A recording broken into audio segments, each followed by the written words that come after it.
దానివల్ల ఎంత లాభము మరి సమాజానికి ఏర్పడింది. లీడర్ గురించి మనం తెలుసుకుంటూ మన పిల్లలకి మనం చెప్తున్నాం. కానీ ఇప్పుడున్న యూత్కి చాలా వరకు ఇవి తెలియదు.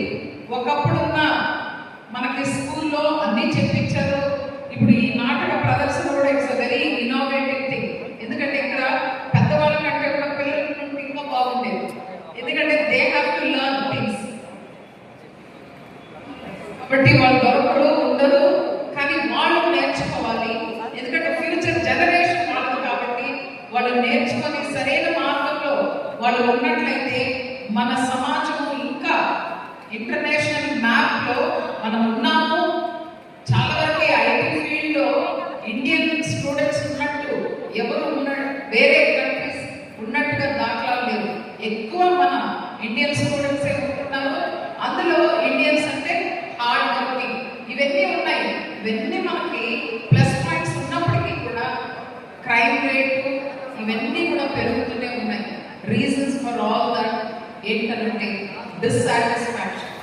ఈ డిస్సాటిస్ఫాక్షన్ తో ఒక సఫరింగ్, సంతృప్తి లేకపోవడం. మరి ఇవన్నీ కూడా మన సమాజంలో ఒక్కొక్కరు ఒక రెస్పాన్సిబిలిటీగా. నేను ఎందుకు నా గురించి చెప్పానంటే జైల్లో వెళ్ళి వాళ్ళకి కౌన్సిలింగ్ చేస్తున్నామంటే మనము ఎవరినైనా కౌన్సిల్ చేసే అవకాశం ఉంటే దయచేసి మీరు ఆ పని చేయండి.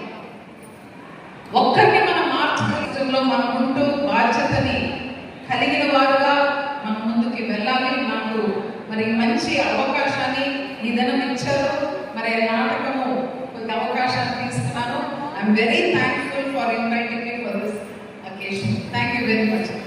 Thank you. ఇందాక సార్ ఒకరు రిటైర్మెంట్ అయ్యి సార్ నేను విరాళంగా ఇస్తానని అన్నారు. అది చాలా హైలీ అప్రిషియబుల్ సార్. మీరు చాలా సేవలు చేస్తున్నారు. నాకు మేడం నాకు అంటూ ఉన్నారు. మరి మీరు రిటైర్ అవ్వక ముందే మీరు ఒక మంచి మరి నిర్ణయం తీసుకొని really it is highly appreciable.